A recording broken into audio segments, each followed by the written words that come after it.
Vamos a ver un pequeño vídeo muy interesante, la verdad. Hispanismo contra indigenismo. Hay hispanos peruanos muy buenos, por cierto, pero bueno, en este caso es peruano, o sea, es español, hispanista, y indigenismo es peruano. Así que pondré pues español contra peruano.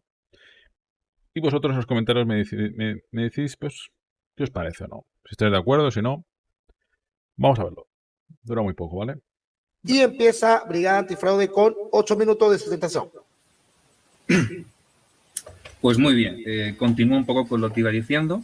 El hispanismo representa una ideología de unidad y de hermandad entre los pueblos que anteriormente formaron parte del Imperio Español.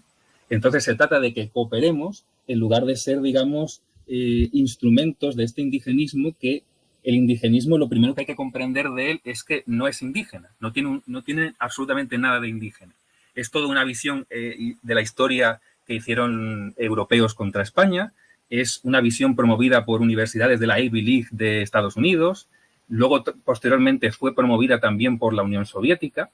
Porque, claro, a todos les interesa que la hispanidad esté dividida. Porque es un clásico, divide y vencerás. Entonces, lo que no podemos hacer es seguir siendo, digamos, los tontos útiles de imperialismos extranjeros, abrazando esta ideología indigenista que es extranjera y que la promovían, la siguen promoviendo Estados Unidos y la promovió también la Unión Soviética. ¿Para qué? Para no llegar absolutamente a nada. Entonces, si estuviésemos unidos mediante el hispanismo, sí que seríamos un peligro para ellos. Por eso nadie financia el hispanismo. No se enseña hispanismo en Harvard, Princeton y Yale. ¿Por qué? Porque eso va contra los intereses del imperialismo estadounidense.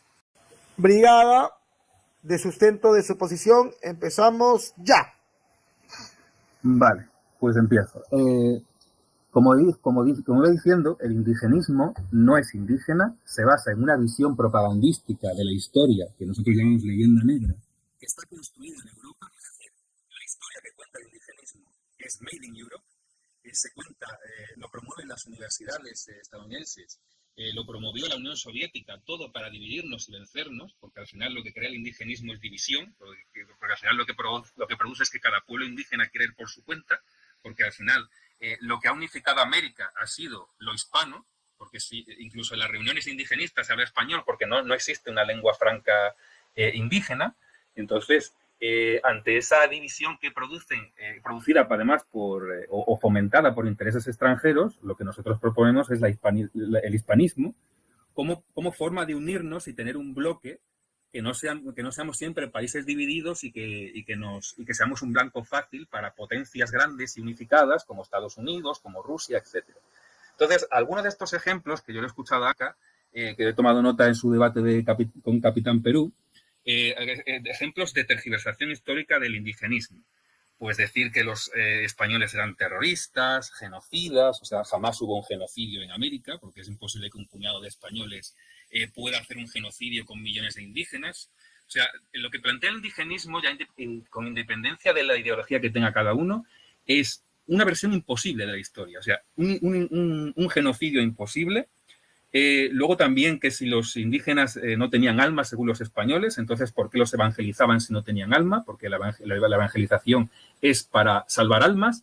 Entonces, ¿para qué se iban entonces a evangelizar los indígenas? ¿No? Yo no he visto nunca o sea, decían que no eran personas. Yo no he visto nunca un fraile intentar evangelizar a un chimpancé. O sea, se evangelizan personas con alma. Que arrasaron culturas. La primera gramática del quechua la hicieron los españoles y la hicieron antes de la gramática inglesa y alemana. La primera cátedra en lengua quechua la hicieron los españoles en sus universidades. Luego también decía que los andinos preferían suicidarse antes que aceptar el imperio español. Túpac Amaru II, por ejemplo, fue derrotado por una masa andinas, fundamentalmente, ya que españoles no había prácticamente ninguno ahí en esa batalla, porque lo que habitaban en América eran andinos, mestizos, criollos y algún que otro español. Porque es que además la cuestión de imponer, de que España llegó, impuso y arrasó, es que es imposible que un puñado de españoles haga todo eso. Si el imperio español, si fuese como Anca lo ha descrito, el imperio español no hubiese podido jamás durar 3 siglos. Es absolutamente imposible, porque se habrían rebelado todos y los españoles, como una minoría étnica que eran, habrían tenido que salirse inmediatamente. Pero si el Imperio Español duró 3 siglos es por una verdad que los indigenistas no reconocen, que es que el mayor pilar de América que había apoyando el Imperio Español eran los andinos, porque era la zona más densamente poblada y había un apoyo bastante grande.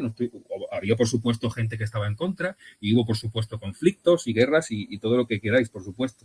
No pretendo yo dulcificar la realidad, pero sin un apoyo interno numeroso, desde el que tuvo Pizarro desde el principio, con miles y miles y miles y miles de indígenas apoyándole contra Atahualpa, es imposible la conquista, y no solo la conquista, sino el mantenimiento del imperio, ¿no?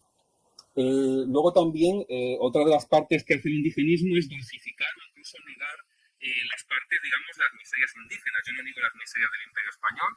Yo no tengo ningún reparo en decirte que Alvarado, por ejemplo, fue un sanguinario, que Gonzalo Pizarro fue un sinvergüenza. No tengo ningún problema en admitirlo. Pero yo no voy a decir que los españoles, al revés, o sea, yo no voy a decir que los indígenas eran terroristas y los españoles hacían guerras justas, porque Anca decía que los incas hacían guerras justas, ¿no? Y que además no hacían sacrificios humanos, cuando está sobradamente demostrado por los arqueólogos que los sacrificios humanos existían, ¿no? De hecho, lo que hay en la arqueología son sacrificios humanos.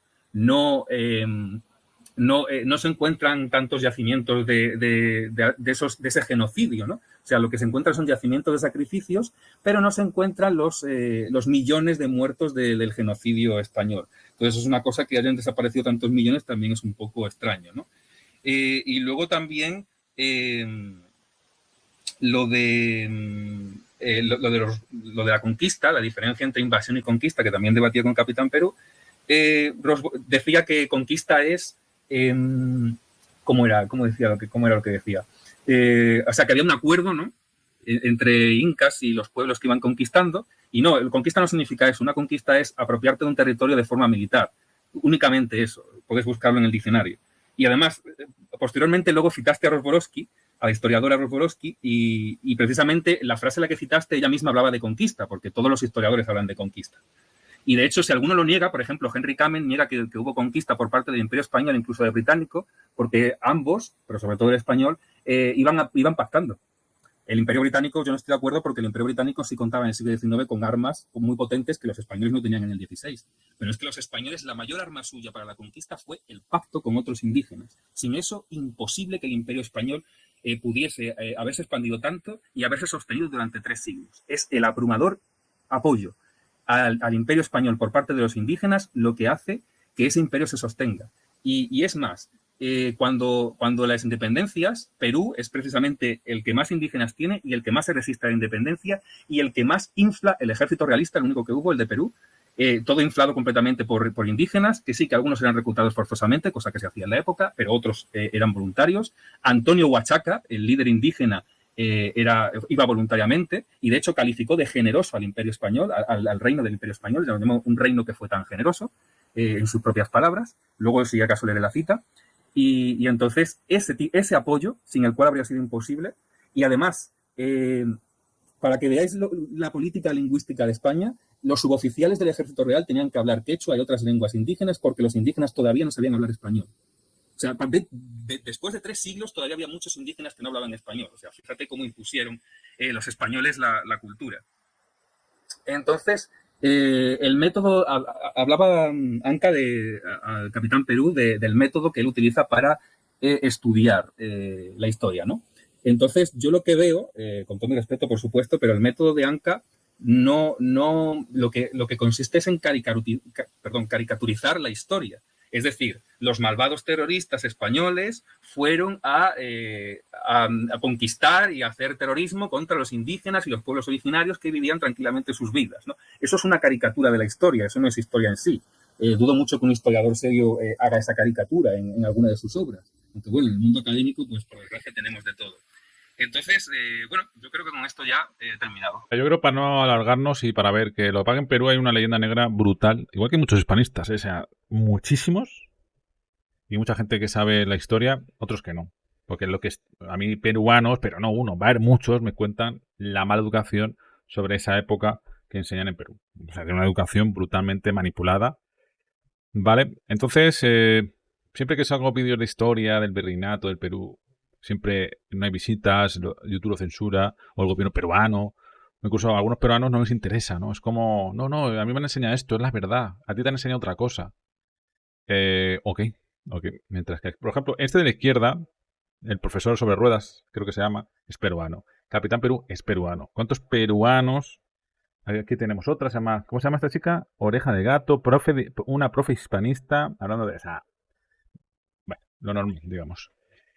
Dicho esto, si queréis, la segunda parte, que luego Anka, el indigenista, le contesta a Brigada Antifraude, reventar a like, comentar, en plan, quiero la segunda parte, y escucharemos la segunda parte. Es Anka, ¿no? Que creo que es comunista también, indigenista. Bueno, sin más. Si queréis la segunda parte, reventar a like. Me ha parecido muy interesante, creo cosas que yo más o menos sé, de todas esas mentiras, de todo lo típico, ¿no? Que ha estado muy interesante, Brigada Antifraude, un canal que, pues eso, el nombre lo dice, ¿no? Intenta ir contra los fraudes y la leyenda negra es un gran fraude. Que son enemigos históricos, no actuales, ¿no? Puede ser histórico, ¿no? Vale, pero que no diga un hispano, un peruano, que fue el último reducto de hispanismo del Imperio Español. Muchas gracias a todos, chicos, os quiero. Nada, veremos a ver. Si tiene muchas visitas, Perú está a salvo, y si tiene pocas, Perú está a la mierda. En plan histórico, digo.